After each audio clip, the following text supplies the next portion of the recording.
Bonjour à tous et à toutes, bienvenue dans cette capsule vidéo qui va traiter de la préparation de l'épreuve d'EPS au CRPE, hein, le concours pour le professorat des écoles. Et aujourd'hui, on va aborder une question fondamentale, c'est la définition de ce que c'est que l'EPS. Et je vais faire 2 vidéos là-dessus. Cette question est fondamentale parce elle est nécessaire pour pouvoir réussir le CRPE. Si vous n'êtes pas très au clair sur ce que c'est que l'EPS, sur la différence avec d'autres pratiques, d'autres manières de pratiquer avec son corps, vous risquez d'aller au carton et d'avoir une note qui n'est pas recevable. Comprendre ce que c'est que le PS, c'est un vrai préalable et très souvent, des personnes arrivent avec des mauvais résultats, non pas parce qu'ils ont fait des mauvaises propositions, mais parce qu'elles n'ont pas compris ce que c'était que l'éducation physique et sportive, la différence avec d'autres éléments. Alors tout d'abord, c'est fondamental parce que si je me réfère à certains rapports jury, il y avait des années où on classait les étudiants en 4 grandes catégories, hein. La première catégorie, le niveau 1, c'est des candidats irréalistes, en décalage, donc là c'est hors sujet. Et que la deuxième catégorie des étudiants, le niveau 2, c'était des étudiants qui étaient des animateurs régulateurs. Animateurs régulateurs, ça veut dire que vous n'êtes pas enseignant. Ces personnes-là, ce sont des personnes qui n'ont pas compris ce que c'était que le PS, quelle est la différence avec l'animation. Et si vous voulez être dans le niveau 3 ou dans le niveau 4, l'un des premiers préalables, c'est de comprendre que l'EPS, c'est une discipline d'enseignement, d'être très au clair. Et si vous voulez espérer dans le niveau 3 et le niveau 4, donc les meilleures notes, il faut être très au clair sur ce que c'est que l'EPS. Et donc, c'est la raison pour laquelle j'ai montré cette vidéo.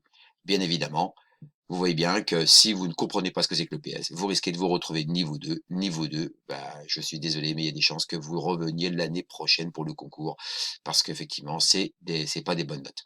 Donc, il est essentiel de comprendre ce que c'est que le PS pour pouvoir, on va dire, au moins réussir, espérer réussir à l'oral de PS au CRPE.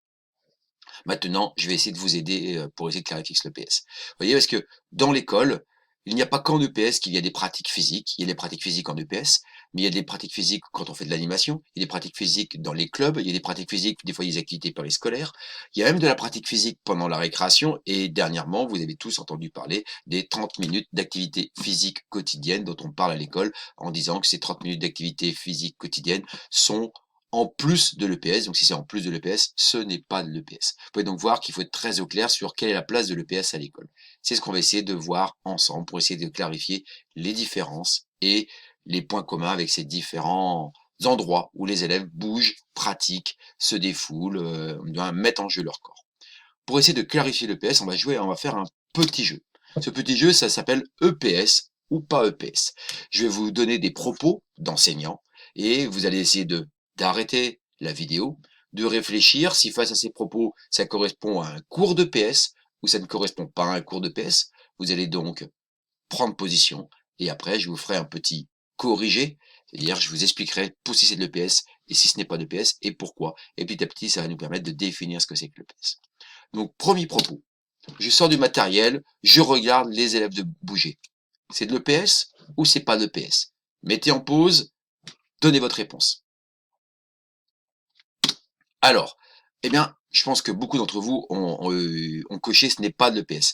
C'est pas du l'EPS parce que sortir du matériel et regarder les élèves bouger, c'est ce qu'on peut faire en récréation. Lorsqu'en maternelle, on sort les tricycles, lorsqu'on sort des caisses de matériel, lorsqu'on donne des ballons, nous sommes complètement dans une activité, on va dire, récréative, qui n'est même pas obligatoire, qu'on sort que du matériel. L'enseignant devient un gestionnaire de matériel. Nous ne sommes pas du tout dans la pratique de l'éducation physique et sportive. On est vraiment sur de l'incitation à bouger. Et on n'est pas du tout dans de la pratique de PS. On est vraiment beaucoup plus dans, on va dire, de la mise à disposition pour la récréation. Donc je pense que beaucoup parmi vous ne se sont pas trompés. Maintenant, nouveau propos. À chaque cours, j'organise une rencontre, un tournoi, et je l'arbitre. Est-ce pour vous de l'EPS ou est-ce pas de l'EPS? Mettez en pause et positionnez-vous. Eh bien, ce n'est pas de l'EPS. Ce n'est pas de l'EPS parce que organiser une rencontre, un tournoi et l'arbitrer, c'est réellement de l'animation. Juste dire, je vais organiser quelque chose, je mets en place une activité. Les activités sont nécessaires en EPS, mais ne sont pas suffisantes pour que ce soit de l'EPS. Là, l'organisation, elle est faite pour que les élèves bougent. Vous vous retrouvez dans deux choses, soit dans le champ de l'animation, soit éventuellement sur les 30 minutes d'activité physique quotidienne, puisque là, vous organisez quelque chose, vous organisez de la bougeotte, le fait que les élèves se mobilisent leur corps, font une activité physique.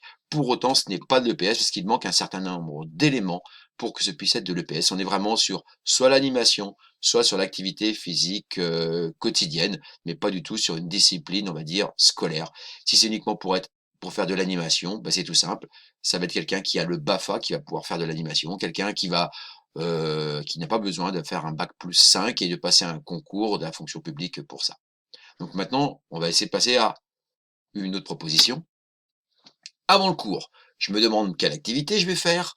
Ensuite, je prépare en amont un jeu, un atelier ou autre que je vais gérer. Donc là, vous voyez, il y a un aspect de préparation avant, de réflexion quand même. Pour vous, est-ce de l'EPS ou n'est-ce pas de l'EPS? Prenez une pause, réfléchissez, positionnez-vous. Eh bien, je pense que beaucoup d'entre vous se sont trompés. Je pense que beaucoup d'entre vous ont coché que c'était de l'EPS. Or, ce n'est pas de l'EPS. Alors, il y a des éléments qui sont communs avec l'EPS, le fait de préparer en amont, d'anticiper, le fait de monter des ateliers. Mais si vous faites simplement le fait de se dire en amont, qu'est-ce que je vais faire comme activité et le jour J de mettre en place une activité, vous n'êtes pas dans le champ de PS parce que vous n'êtes pas dans le champ de l'apprentissage. Vous êtes dans le champ vous êtes dans le champ de la mise en activité. Et c'est pas parce que les élèves vont être en activité qu'ils vont apprendre quelque chose. Ce qui est fondamental en EPS, c'est comme toute discipline scolaire, c'est sur une discipline où on apprend quelque chose. Et là, organiser une activité, se dire qu'est-ce que je vais faire comme activité? Tiens, je vais faire un ballot prisonnier, un lapin chasseur, je vais faire juste un parcours, ben, ne veut pas dire que les élèves vont apprendre quelque chose. Ça veut dire que vous organisez, vous planifiez.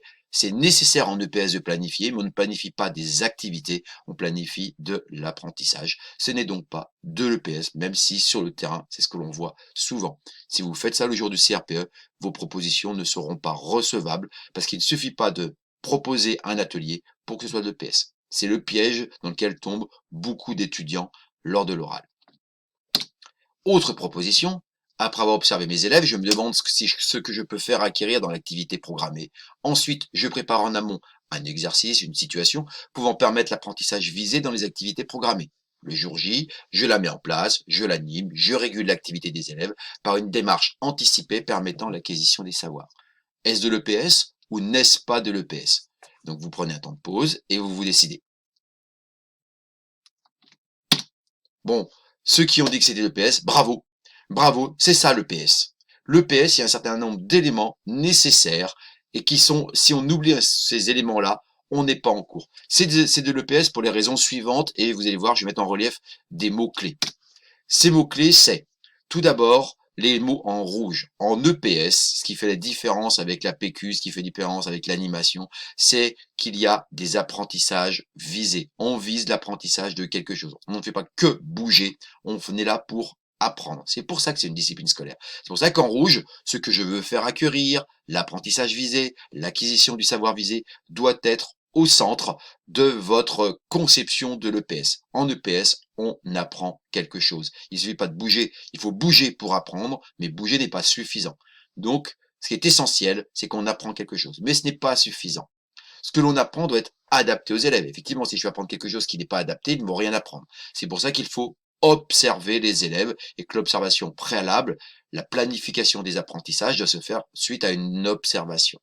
Bien évidemment, cette planification des savoirs, elle doit donner lieu à une préparation, c'est-à-dire vous allez faire des fiches de préparation, vous allez réfléchir, vous allez programmer votre enseignement. C'est pour ça que vous préparez en amont. Ça veut dire que c'est pas le jour J que vous allez monter des choses, mais vous allez avoir des fiches de prep, vous allez vous organiser d'une semaine sur une autre avec des plans de séquence, des séances, comme toute discipline scolaire. Bien évidemment, ça c'est nécessaire, mais c'est pas suffisant. Vous n'êtes pas simplement des didacticiens de l'EPS qui prépariez des situations sur le papier. Vous devez l'animer, vous devez la réguler. Donc, ça veut dire que sur le terrain, il va falloir vous mettre en jeu. Où est-ce que vous êtes? Qu'est-ce que vous faites? Qu'est-ce que vous dites? Et l'ensemble de cette animation et de cette régulation participe à la notion de démarche d'enseignement. Ça veut donc dire qu'en EPS, il faut avoir des objectifs d'apprentissage qui se basent sur une observation des élèves, qui va donner lieu à une fiche de préparation, donc une organisation d'une situation, que vous devez animer, réguler au travers une démarche pédagogique. Et c'est ça l'EPS, c'est une discipline d'enseignement où l'on apprend. En résumé, est-ce que l'EPS, c'est simplement mettre en place des activités au travers des apps et des sports? Bien sûr que non. L'EPS, c'est avant tout une discipline d'enseignement, comme toutes les autres disciplines d'enseignement que sont le français, les arts, les sciences. D'accord? Cette discipline d'enseignement, la première chose, ce n'est pas l'activité, mais c'est l'apprentissage. Dans cette discipline d'enseignement, ce qui organise, c'est quels sont les savoirs visés. Une fois que vous avez organisé ces savoirs-là, vous allez mettre en place des activités à travers une situation d'apprentissage et une démarche d'enseignement. Et en fonction de la réussite ou non de cette situation d'apprentissage au travers de démarche d'enseignement, vous allez réguler les savoirs que vous visez. Donc, pour résumer, l'EPS est une discipline d'enseignement obligatoire. Elle s'appuie sur l'observation et l'adaptation des élèves. Elle vise des apprentissages programmés, et ça c'est essentiel, pour laquelle la mise en activité n'est pas quelque chose qui est central, mais la mise en activité est au service des apprentissages visés. Et bien évidemment, ça se fait au travers d'une démarche pédagogique qui est anticipée. Si vous avez compris ça, vous avez déjà progressé, vous pouvez peut-être espérer atteindre le niveau 3 ou le niveau 4 attendu au CRPE. La prochaine vidéo abordera un peu plus en précision sur les spécificités de l'EPS par rapport aux autres disciplines, qui est aussi essentiel pour avoir un bon résultat au CRPE. Je vous remercie et bon courage à tous.